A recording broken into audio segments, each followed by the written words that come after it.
Depuis maintenant plusieurs mois, des compatriotes me sollicitent pour donner mon avis sur des questions qui concernent le destin algérien et dont ils observent des évolutions qui les préoccupent.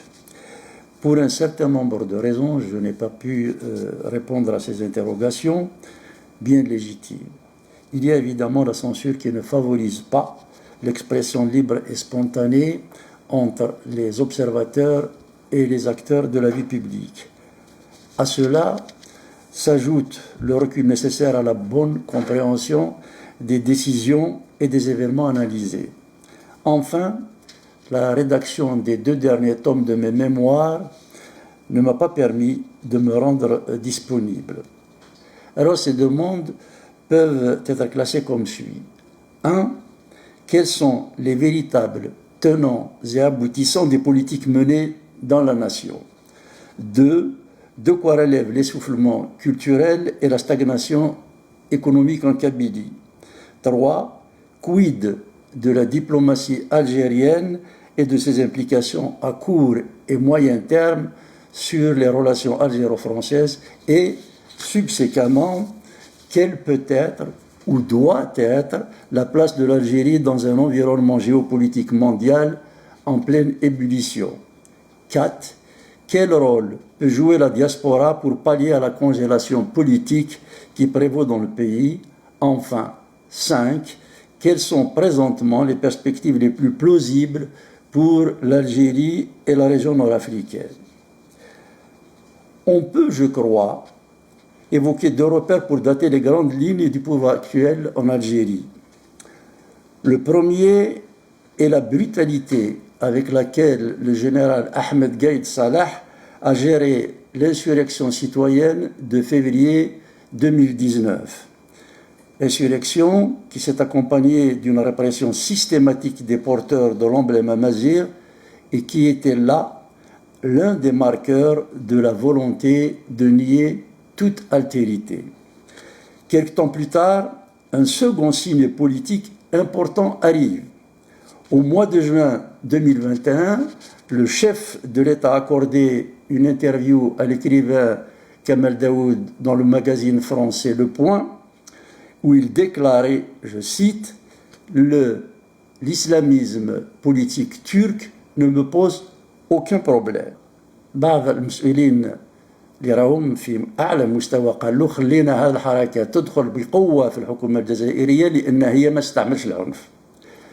الإسلامويين اللي سبقوهم في النضال طلعوا الجبل دخلوا في حركة مسلحة باش يخطفوا السلطة. حاليا الإخوان المسلمين هم السلطة مدنية بطبيعة الحال. Les frères musulmans ont une stratégie planétaire mondiale bien connue, c'est l'entrisme. Et on ne voit pas pourquoi ils changeraient de stratégie aujourd'hui en Algérie, maintenant qu'ils sont à la porte du pouvoir. Alors, depuis cette interview, on observe une forme de mimétisme du régime turc qui ne se démentira jamais. Le slogan d'Erdogan, la nouvelle Turquie, sera littéralement repris par le pouvoir algérien qui annonce son Algérie nouvelle, et les applications sont nombreuses et rapides. On décline la façon dont Erdogan a asservi la société par une rugueuse et méthodique instrumentalisation de la religion. Le musellement des minorités est fidèlement reproduit. On tente même d'oser la domestication progressive de l'armée et les soumissions de la justice et de la presse indépendante devient la règle. Le parti MSP, filiale locale de l'Internationale des Frères musulmans, par ailleurs minoritaire, se voit propulsé au rang de maître d'œuvre de la politique gouvernementale. Il impose ses lois au Parlement et gère à sa guise les secteurs de l'éducation, de la justice, de la culture, de l'information, du commerce extérieur, etc., sans compter le commerce informel qui était déjà contrôlé par le bazar et qui échappe à toute disposition juridique, réglementaire ou fiscale. Ces choix se traduisent par des décisions très concrètes. Le volume des échanges économiques évolue de façon constante en faveur de la Turquie, qui devient le troisième partenaire d'Alger après l'Union européenne et la Chine. Le code de procédure pénale, particulièrement liberticide, se cale sur celui d'Erdogan, mais c'est dans l'éducation, la culture et le secteur de l'information que cette politique a le plus d'impact sur le destin algérien. Les programmes scolaires et la recherche universitaire continuent à être purgés de tout ce qui ne contribue pas à renforcer la dilution de la nation algérienne dans la Oumma. Les séries télévisées turques s'imposent aux téléspectateurs nationaux et, je dirais pourquoi, une guerre sans merci est déclarée à la langue française. Les disparitions des journaux tels Liberté ou de médias audiovisuels comme Radio M sont aggravées par une tolérance complice envers des chaînes de télévision satellitaires illégales qui se livrent à des programmations dégradantes et qui, bien souvent, heurtent frontalement les principes et valeurs qui ont inspiré la guerre de libération nationale. Et lorsque l'on soulève l'indécence de ces productions devant des officiels, on a droit à une réponse glaçante qui dévoile l'opinion que les dirigeants se font de leurs concitoyens. قال خليهم يوزعوا العنف الدعايات الكذب الديماغوجية المهم المواطن يبقى راقد والمجتمع بالصفة العامة ما يفطنش. On ne le dit jamais assez, ces chaînes de télévision sont un redoutable instrument qui empêche l'éveil de la conscience citoyenne. Et aujourd'hui, l'Algérie existe par l'imitation et la fascination de l'autre. D'aucuns d'ailleurs n'ont pas hésité à écrire que le pays est de nouveau une régence turque, un parti politique démembrement de l'AKP faisant office de deuil. Alors comment peut-on analyser ce constat? On voit combien il est illusoire et périlleux de vouloir remonter le temps en mimant une autocratie ottomane dont par ailleurs nous n'avons ni le potentiel économique, ni la résilience kémaliste vieille d'un siècle. Du point de vue économique, la coopération à sens unique avec la Turquie, qui n'est pas indemne de pratiques népotiques, profite essentiellement à des secteurs commerciaux largement dominés par les opérateurs islamo-conservateurs, ce qui empêche l'émergence d'un marché transparent régi par la loi et la performance. La lecture de la guerre acharnée livrée à la langue française qui fut et demeure l'un des instruments de notre libération politique et de notre développement économique est édifiante. Sur ce sujet, les positions du chef de l'État et des frères musulmans présentent des similitudes trompeuses. Le premier francophone joue, comme du reste ses prédécesseurs, de la surenchère francophobe en tant que recours tactique récurrent quand il faut faire diversion face au vent contraire qui agite la scène algérienne. Par contre, les islamistes, eux, font de l'éradication de la langue française leur première stratégie. Pourquoi? En Algérie, l'accès ou le maintien au pouvoir est toujours déterminé par la position adoptée pendant la guerre de libération, par la tendance à laquelle appartiennent les postulants. Or, le courant islamo-conservateur qui se pose aujourd'hui en gardien de la conscience nationale ne fut pas un acteur favorable, et c'est le moins que l'on puisse en dire, à la rupture avec l'ordre colonial. Cette mouvance n'a rejoint le FLN qu'en 1956, contrainte et forcée. Il se trouve que l'essentiel de ce qui a été conçu, dit et écrit dans le mouvement national en faveur de l'émancipation algérienne a été fait en français. Éradiquer la langue française, c'est effacer de la mémoire collective le vrai récit national pour disposer d'une page blanche et permettre aux islamo-conservateurs d'écrire une nouvelle fable où ils s'approprieront un combat qu'ils ont ignoré quand ils ne l'ont pas condamné. N'a-t-on pas vu pendant le Hirak des banderoles revendiquant la très improbable formule « Ben d'ici novembria, autant vouloir marier l'eau et le feu ». Ces deux visions, l'une tactique et l'autre stratégique, peuvent s'opposer occasionnellement lorsque des affidés du MSP accélèrent trop la cadence de la confiscation de l'État. C'est ce qui s'était produit avec l'affaire Belrit, lequel a déclaré que la majorité était une création franco-sioniste. Rien que ça. Le dérapage a hérité la présidence dont l'agenda est conditionné par l'exercice d'un pouvoir sous tension et qui ne souhaitait pas trop hérisser la communauté amazirophone. Cette friction a pénalisé les frères musulmans puisque l'indélicat propagandiste a été emprisonné. Mais à l'inverse, dans l'affaire Sansal, ce furent les islamistes qui ont tiré avantage de la situation. L'écrivain n'a pas été arrêté pour les propos, par ailleurs factuellement inexacts qu'il a tenus. L'Algérie officielle est construite pour une bonne part sur des contre-vérités historiques, politiques et symboliques qui sont autrement plus dommageables pour le destin de la nation.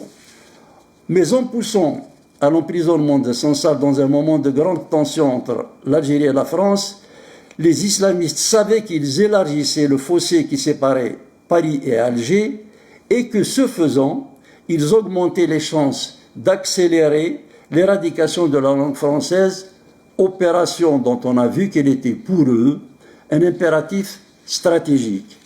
Voilà pour ce qui est de la dépendance économique, la dépossession mémorielle et le contrôle culturel et informationnel par lequel les duos présidence frères musulmans veulent aliéner l'Algérie. Alors, quelles sont les conséquences de cette conception politique? Les effets immédiats de la domination du pays par les frères musulmans sont sérieux. Et en vérité, nous sommes dans une situation bien plus grave que celle que nous avons endurée dans les années 90. Mais que l'on se comprenne bien, il ne s'agit pas ici de minorer ou de relativiser les crimes commis par les islamistes à l'époque. J'ai présidé un parti qui a enterré 123 de ses militants, dont la plupart avaient été fauchés à la fleur de l'âge par leaders intégristes. Nous parlons ici des hypothèques politiques que fait peser aujourd'hui le péril frériste sur l'entité nationale. Les ressorts de la société civile des années 90 ont été considérablement érodés par la fatigue, la déception, la peur ou l'exil. Par ailleurs, la violence de l'islamisme armé des années 90 avait mécaniquement provoqué une résistance populaire. Et aussi sanglante qu'aient été les sectes du Fils les plus réfractaires à l'idée nationale, elles étaient malgré tout canalisées par le courant djezariste qui inscrivait ses objectifs dans le cadre algérien. Or, on le sait, c'est précisément ce cadre que les frères musulmans veulent effacer. Cette menace vitale ne suscite ni inquiétude, ni débat chez les élites, la dilution nationale étant cette fois insidieuse et indolore. Dans cet océan d'incertitude, la Kabylie subit une stratégie de surveillance et de contention à dimension et mécanismes multiples. Je vais rester très descriptif. Mais il est important de ce qui se passe dans cette région parce que cela dit beaucoup de ce qui attend la nation. Les célébrations du 20 avril sont interdites. La suppression des cafés littéraires est l'une des premières décisions qui fut prise en violation des lois. Le milieu associatif est pollué par des structures artificielles en vue de faire prospérer les organisations religieuses. Les assemblées délibérantes multimillénaires sont infiltrées par des provocateurs, pour l'instant, sans grand effet. سرفوين في جمويا وصليبنا كيم ورشاريقنا راه تذرين إمي أولي سنتي فرون ذوين يفيدو كل إمز لغمرة دي ثاقارا أكنيسي هو الزنقروف فقد يفي مانيس وحدث. Mais ce qui par contre peut attenter à la cohésion des villages vient d'un autre problème, la nomination par le pouvoir des imams, qui était une prérogative dévolue depuis toujours à des assemblées qui avaient le droit de révoquer le responsable de la mosquée s'il outrepassait la stricte mission de célébration du culte à laquelle il était assigné. Et cette intrusion remet en cause un attribut politique, culturel et symbolique majeur: la prééminence de l'Assemblée citoyenne sur l'autorité religieuse. Je voudrais rappeler ici que c'est cette tradition que nous avons fécondée pour intégrer la laïcité comme principe fondateur de la liberté de conscience lors de la création du RCD. Et sur un autre registre, celui-là particulièrement sensible pour la jeunesse, la JSK est transformée en instrument d'effacement de la spécificité locale. Le zèle mis par le pouvoir à marteler la dimension nationale de cette équipe est singulièrement outrageant. On a vu récemment un immense drapeau algérien recouvrir une tribune qui accueillait plusieurs milliers de spectateurs. Un internaute posta: j'ai toujours pensé que je devais brandir cet emblème quand et où il le fallait. Aujourd'hui, on nous a ensevelis avec, c'est un linceuse. On a enregistré un hymne du club kabyle en arabe et des escouades de policiers en civil quadrillent les gradins pour repérer les jeunes qui auront scandé un slogan ou exhibé une image non labellisée par les officines de la police politique. Et ces derniers sont attendus à la sortie du stade où on leur retire leur papier d'identité avant d'être sommés de se rendre au commissariat. Enfin, scandale judiciaire et drame humain, le président légitime de la JSK, Cherif Mellel, qui a su mobiliser les villages et la diaspora pour ressusciter un club étouffé par une administration sportive aux ordres, est toujours en prison avec un dossier dont tous les observateurs s'accordent à dire qu'il est vide. Concrètement, la Kabylie vit ses moments les plus délicats depuis le printemps berbère d'avril 80, qui a vu le débat citoyen défier répression et déjouer les provocations. Aujourd'hui, ce débat est contraint par des outrances de radicalité locale sans consistance organique ni logique politique, lesquelles, au fond, constituent des opportunités idéales pour le pouvoir qui les encourage quand il ne les crée pas, afin d'étouffer toute expression libre. Et parmi les centaines de détenus d'opinion que compte l'Algérie, le nombre de Kabyles accusés à tort de séparatisme est largement supérieur au pourcentage qu'ils représentent dans la population générale. Ce sectarisme vient d'être illustré jusqu'à la caricature par l'intervention scélérate du ministre de l'Éducation nationale, qui a pris le temps pour contester la première place de la wilaya de Tizi Ouzou lors de la publication des résultats du brevet, en invoquant des moyennes enregistrées par un établissement algérien basé en France. Une argutie qui en plus s'avérera fausse. On voudrait poser une question simple au ministre frériste. Aurait-il été aussi inquiet et si vigilant si c'était une autre wilaya qui avait remporté ce challenge? Le simple fait que cette interrogation se pose renseigne sur la proximité de l'abîme qui nous guette. Cette stratégie de répression politique et culturelle est accompagnée par un sévère désinvestissement économique. Depuis des années, bien rares sont les projets structurants qui sont programmés en Kabylie. Et pour l'heure, les citoyens organisent la résistance par des stratégies de survie. Ils protègent autant qu'ils le peuvent les assemblées villageoises, initient des chantiers de volontariat pour faire vivre leur tradition de solidarité, tracent des parcours de randonnée pour protéger leur environnement et stimulent chez les jeunes les talents qui investissent la chanson de combat. Des comités instituent des prix récompensant les meilleurs auteurs de romans ou de films amazigh. Les populations kabyles structurent et gèrent des espaces autonomes de convivialité que leur interdisent les instances de médiation officielle. On le voit, une fois de plus, la chape de plomb qui s'abat sur la Kabylie souligne la régression algérienne caractérisée par la stratégie de la terreur. Alors, quid de notre diplomatie? La tendance déjà ancienne à laisser l'émotion ou des considérations conjoncturelles dicter la voie du pays au détriment de ses intérêts bien compris s'est considérablement accélérée ces dernières années. Il y a plusieurs raisons à cette dégradation.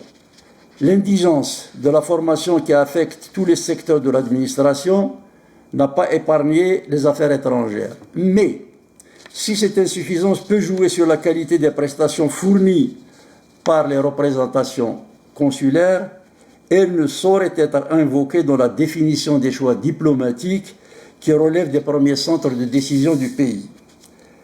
L'illusion refroidie de l'intégration dans les BRICS, l'alignement sans nuance sur la Russie dans la crise ukrainienne, laquelle Russie appuie sans réserve une junte malienne plus que jamais hostile à Alger, la réaction épidermique exprimée vis-à-vis de l'Espagne, réaction reniée 2 ans plus tard sans que Madrid n'ait en rien changé sa position sur la question du Sahara, le soutien cynique et imprudent apporté à Bachar al-Assad quelques semaines avant sa chute, la crise ouverte avec la France et dont le pouvoir peine à s'extraire sont quelques illustrations d'une diplomatie erratique et improvisée sur fond de grande instabilité de notre service de renseignement, eux-mêmes soumis à une noria qui pèse sur leur performance. Le résultat est que l'Algérie est isolée au Sahel, illisible en Libye, en perte d'influence dans l'Union africaine et, si l'on accepte l'Italie, où l'essentiel de nos échanges est dominé par les livraisons de gaz, dans la Méditerranée occidentale, nous sommes perçus comme des acteurs peu fiables. Au Moyen-Orient, nous n'existons pas parce que nous n'offrons pas de lecture prospective à des problèmes complexes dans une zone en pleine recomposition. Là encore, on voit mal pourquoi l'Algérie s'est empressée à témoigner un appui aussi ostentatoire à Téhéran, alors qu'elle avait rompu ses relations diplomatiques avec l'Iran qui soutenait ouvertement le terrorisme islamiste pendant la décennie noire. Tout se passe comme si le but de notre diplomatie consistait d'abord à provoquer des tensions avec des voisins, quitte à devoir ensuite compenser cet assouvissement de colère par de coûteux privilèges accordés à d'autres partenaires. Il y a bien un changement de paradigme dans la tradition diplomatique algérienne. Le problème, c'est que l'on ne sait pas ce qu'il a engendré, si ce n'est le tropisme frériste qui rive l'Algérie à la Turquie et au Qatar. À quel prix et pour quels objectifs ont été commis ces alignements? La prévalence du religieux dans la vie nationale se retrouve dans la politique étrangère. La mosquée de Paris, à laquelle sont alloués des moyens financiers colossaux, est, de fait, l'ambassade d'Algérie en France. Les intellectuels, les scientifiques, les artistes, les sportifs sont invités ou discrètement sommés de venir enregistrer des clips qui sont aussitôt mis en ligne, manière de dire que nulle notoriété ne saurait être légitime si elle n'a pas reçu l'aval d'un lieu de culte. L'Algérie prend bel et bien le chemin d'une république islamique qui impose la mosquée comme site d'expression et de validation de la vie politique et culturelle, alors que le centre culturel algérien est laissé à l'abandon. Venons-en maintenant à notre diaspora. L'obséquiosité affichée par certaines élites à la mosquée de Paris, que ces postures soient d'ailleurs contraintes ou consenties, montre que le désarmement intellectuel et moral a gagné des catégories que l'on pensait à l'abri des pressions politiciennes qui mènent en fait à une démission, pour ne pas dire un renoncement citoyen. Pour autant, la diaspora demeure toujours globalement réfractaire à la clientélisation du système. Est-elle actuellement apte à constituer une alternative à la dérive islamiste? Rien n'est moins sûr. Pour avoir animé plusieurs conférences débats dans les pays francophones d'Europe ou d'Amérique du Nord, je crois pouvoir dire que cette perspective est plus une potentialité qu'une possibilité concrète immédiate. Et cela pour une raison d'apparence paradoxale. Comme en toute situation, il y a bien sûr des exceptions, mais ce sont généralement les émigrés les plus diplômés qui esquivent ou escamotent le débat sur les problèmes algériens. Il a été donné comme explication à cet événement le fait qu'il n'y a pas grand risque à critiquer une télévision ou un dirigeant français, américain ou britannique. La peur d'être fiché et risquer d'être interpellé à l'aéroport ou de se voir refuser un document par une représentation consulaire joue certainement dans le mutisme observé sur les abus commis par Alger. Cette interprétation existe, elle n'est pas la seule, ni la plus problématique. Les Algériens expatriés disposent d'un statut social enviable et qui ne veulent pas, malgré tout, assumer leur démission civique compensent cette faiblesse en dénonçant de façon obsessionnelle les dépassements constatés dans leur pays d'accueil.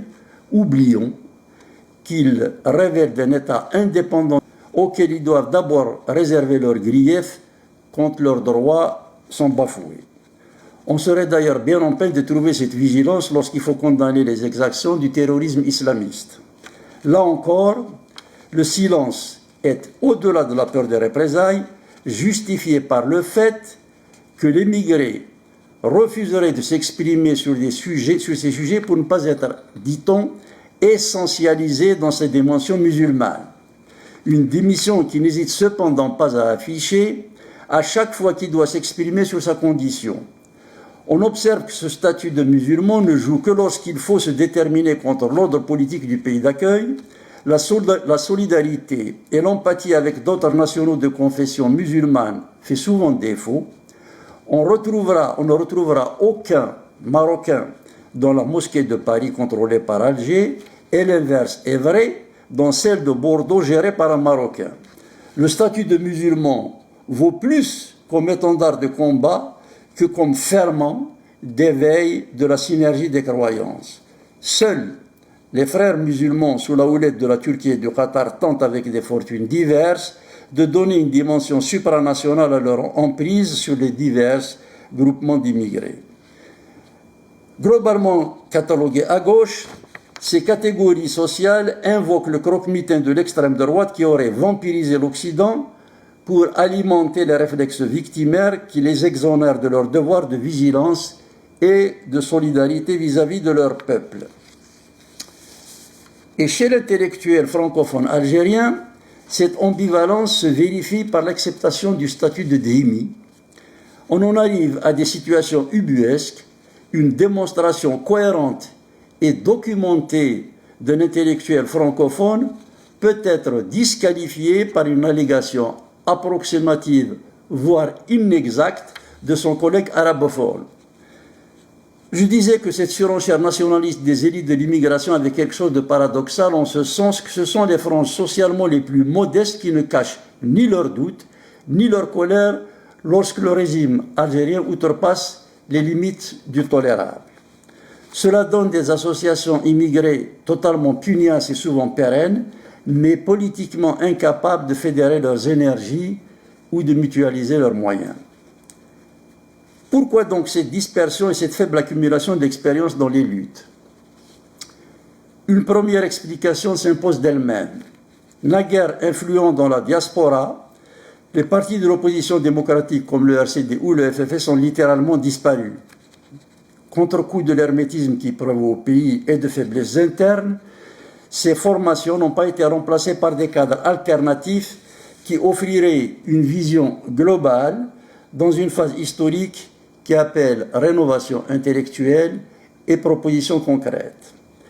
Alors la question de savoir ce que peut faire la diaspora pour cette fois encore indiquer une piste libératrice à la nation est légitime. Encore faut-il accepter d'identifier les mécanismes de ces inhibitions et contradictions intellectuelles ainsi que ces blocages politiques et culturels. Il demeure que dans la séquence actuelle, les élites expatriées sont les seules qui peuvent lancer un débat sur la façon de redessiner une vision politique et sociétale attractive et réaliste. Quelle perspective peut-on tirer après ce tableau? Le monde va connaître l'émergence de normes de gestion économique inédites et de nouveaux agrégats de puissance constituent ici et là des pôles d'influence qui se construisent sur des repères et objectifs inattendus. Le Moyen-Orient semble avoir emprunté un fragile chemin qui lui permettrait de sortir des rhétoriques qui n'ont produit que régression et violences endémiques sur lesquelles surfent allègrement des acteurs qui ont réduit ces territoires à leur valeur de gisement d'hydrocarbures et de lieux où les peuples sont condamnés à l'asservissement perpétuel. Nous le savons tous, les Palestiniens sont les premières victimes de l'arbitraire israélien, mais aussi des féodalités arabes. De façon plus générale, le monde musulman est dos au mur. Le fondamentalisme islamiste, longtemps entendu et même analysé par certains experts comme une issue salvatrice au désenchantement de la décolonisation, est désormais désigné comme le troisième fléau des temps modernes après le communisme et le nazisme. D'un autre côté, des mouvements d'opinion qui s'exprimaient dans la confidentialité gagnent maintenant des centres de décision de pays jusque-là donnés comme les sources des conservatismes les plus archaïques. Dans ces espaces longtemps fossilisés, la religion refuse, amorce son déclin et envoie naître d'autres formes de spiritualité comme la recherche de repères plus respectueux de l'humanité et des êtres, la récupération des mémoires effectives qui ont façonné les peuples et la valorisation des terres qui les ont accueillis. Une culture de proximité qui reconnecte le politique avec un réel trop souvent occulté par la mystique sacrificielle commence à voir le jour. Alors, qui sommes-nous et que faisons-nous dans ce magma en ébullition? Pas grand-chose en vérité. Le repli sur un nationalisme frileux et régressif est un peu vain au moment où l'époque appelle anticipation, audace et innovation. Notre avenir n'est pas dans les surenchères sur le colonialisme, car le problème de l'Algérie n'est plus un problème de colonisation. Notre sécurité bien comprise n'est pas dans l'entretien de frictions régionales qui risquent de dégénérer dans des conflits qui ruineraient notre propre environnement au moment où intelligence et ressources doivent être concentrées sur des événements géopolitiques qui redéfiniront gouvernance, marché, culture et probablement civilisation.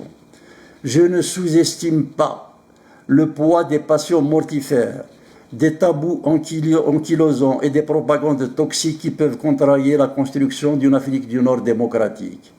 Il n'y a pourtant pas d'autre chemin que celui qui porte ce destin si on veut exister libre et aspirer à une prospérité assurant paix et progrès dans le monde qui s'annonce. Sans vision sur la durée, l'Algérie joue à contre-temps.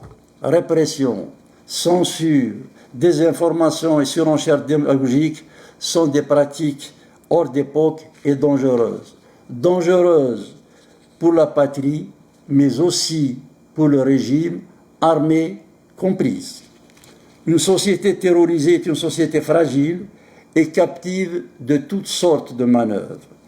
La porosité à laquelle a conduit l'absolutisme des ayatollahs en Iran donne un exemple saisissant des contre-performances sécuritaires que produisent les stratégies de l'épouvante des pouvoirs paranoïaques. Nous ne pouvons pas continuer à nous voiler la face. Notre pays est vulnérable, notre pays est fragmenté, notre pays est inquiet, notre pays est malade. Le déni dans lequel s'enquissent les dirigeants ne fera qu'amplifier les périls. Aujourd'hui, les opérateurs économiques ont plus peur de la prison que de la concurrence. Ceux qui restent au pays sont ceux dont les investissements ne peuvent plus être arrêtés ou délocalisés. Il n'est pas normal que le taux de change de la monnaie nationale soit dicté par le square Port Saïd et pas la Banque centrale. Il n'est pas normal que le port en eau profonde de Cap Ginette, projet d'intérêt national silonné, ait connu un retard d'un quart de siècle du simple fait que le promoteur qui allait le réaliser était un Kabyle qui refusait de se laisser domestiquer par la caste dirigeante. Le projet vient d'être confié à un opérateur étranger, sans doute au nom de la souveraineté nationale. L'inflation galopante multiplie les poches de pauvreté que n'importe quelle étincelle peut transformer en brasier. Des maladies éradiquées réapparaissent de nouveau et des patients cancéreux décèdent avant même d'avoir pu obtenir un rendez-vous. Chacun sait que les jeunes et les cadres qui vivent encore en Algérie sont ceux qui n'ont pas pu quitter le pays. La presse algérienne, citée comme exemple dans le Sud, a disparu. La vie culturelle est un désert. Brocardé et même humilié dans son propre pays par des charlatans étrangers, Mohamed Harkoun a légué sa bibliothèque au Maroc. L'universitaire Sam Chaker vient de faire de même. C'est de l'étranger, où je me suis installé depuis 6 ans, que j'ai pu rédiger mes mémoires. Il n'était pas possible d'accéder aux sources permettant de mieux cerner les faits concernant l'histoire d'après-guerre de mon pays. La surenchère engagée par les frères musulmans contre la langue française est un désastre national. Ce n'est pas la France qui pâtira de l'éradication d'un instrument de développement national, mais l'Algérie. Les Kateb Yassine, Mamri, Dib, Djaout et tant d'autres ont contribué à la sauvegarde de la valorisation de la personnalité algérienne. En revanche, la démagogie par laquelle on fait ingurgiter l'anglais constitue un vrai risque de dilution de notre identité nationale. Quand elle arrive dans des moments de tension politique, d'instabilité sociale et de régression intellectuelle, l'américanisation engloutit définitivement culture et histoire domestique. En ces temps de bouleversement planétaire, la responsabilité des élites francophones et arabophones rationalistes est immense. C'est de la convergence de ces deux catégories que dépend le destin algérien. Le baril qui nous a permis de faire de l'improvisation, voire de la provocation, une doctrine, n'est pas un bouclier pérenne. Les volatilités des marchés des hydrocarbures peuvent du jour au lendemain mettre à mal la souveraineté du pays. Demain, les énergies alternatives risquent de provoquer une situation de banqueroute, et dans ce genre de perspective, demain, c'est aujourd'hui. L'Algérie ne s'en sortira pas avec des opérations cosmétiques, ni même une politique de réforme formelle, si adaptée et pertinente soit-elle. Il n'est pas difficile de dresser un catalogue de mesures à même de remettre le pays à flot. Les effets de telles propositions resteront purement théoriques. Les experts avertis du cas algérien savent que le système en place est inapte à générer une accumulation efficace du capital. Le stade des offres programmatiques est malheureusement dépassé. Le débat doit maintenant s'engager sur la matrice nationale pour penser enfin la nation citoyenne avec des préalables démocratiques qui s'imposeront à tout compétiteur politique. Le logiciel doit être reconfiguré car nous ne savons plus qui nous sommes, où nous allons, ni avec qui nous devons composer. Le moment exige beaucoup de courage et d'humilité. Chacun doit comprendre que l'impasse algérienne n'est pas une affaire de personne, ni même de pouvoir ou de régime civil ou militaire. Un tel gâchis renvoie nécessairement à la responsabilité collective. Je n'ai pas pour habitude de personnaliser les débats. Je ferai ici une exception. Je ne suis pas ce que l'on peut appeler un intime du chef de l'État. Le hasard des affectations et les contingences de la vie politique nationale m'ont amené à le rencontrer sous divers dossiers quand il était wali de Tizi Ouzou, alors que le parti que je présidais gérait la POI. Plus tard, nous avons eu à nous revoir quand il était ministre de la Culture et de la Communication. J'ai pu observer l'homme et retenir quelques idées sur la façon dont il concevait le service public. Il y a une discordance évidente entre ce qu'il m'avait été donné de constater alors et les options politiques et idéologiques qui s'ancrent dans le pays depuis qu'il est devenu chef d'État. Les contraintes des équilibres claniques qui conditionnent les choix stratégiques dans les régimes oligarchiques ne suffisent pas à expliquer que l'Algérie soit devenue un pays de peur et de surenchère populiste. Je peine aussi à comprendre la prévalence des frères musulmans avec l'emprise de la Turquie qui s'ensuit sur la patrie d'Aben et de Ben Mehdi. Je sais qu'il évalue à sa juste mesure la faiblesse de notre ressource humaine et la régression engendrée par ce problème dans les institutions. Je voudrais croire qu'il a toujours la conscience des enjeux essentiels que sa pratique de l'administration territoriale lui a permis de saisir. Il faut que raison prévale et sortir d'une pente dangereusement glissante. Il y a péril et urgence pour l'Algérie. C'est parce que la solution sera longue et laborieuse qu'il ne faut plus perdre de temps. Nous avons été les enfants gâtés de l'histoire. Nous avons vécu à crédit grâce aux martyrs de nos aînés. Nous avons consommé cet immense capital, évitant d'ensevelir leur mémoire sous nos turpitudes. Une pause est vitale. Une pause pour faire la paix avec notre passé. Une pause pour parvenir à l'apaisement de notre voisinage immédiat. Une pause pour que nos ressources soient mises au service de l'éducation et de l'intelligence et non de l'entretien d'un appareil militaro-policier aussi pléthorique qu'obsolescent ou de la promotion de la démagogie. Une pause pour comprendre que la liberté et notre souveraineté passent par le respect et la vérité que nous nous accordons si nous voulons que les autres nous considèrent comme des acteurs et des partenaires fiables et crédibles. Une pause pour pouvoir affronter le réel du monde d'aujourd'hui. Lorsque la situation est critique, les actes symboliques peuvent restaurer la confiance épuisée par le dépit et la colère. Libérer les détenus d'opinion. Tous les détenus d'opinion serait un acte qui permettrait de voir qu'un dirigeant algérien peut faire le choix de la patrie avant le pouvoir. Ce geste pourrait enfin ouvrir la voie aux débats qui n'ont jamais eu lieu depuis l'indépendance, et cette perspective seule est déjà un immense espoir. Aïd l'Istiqlal Mabrouk, Timounent Samgest, bonne fête de l'indépendance, Ersoufet, Kawa la Khair, à bientôt.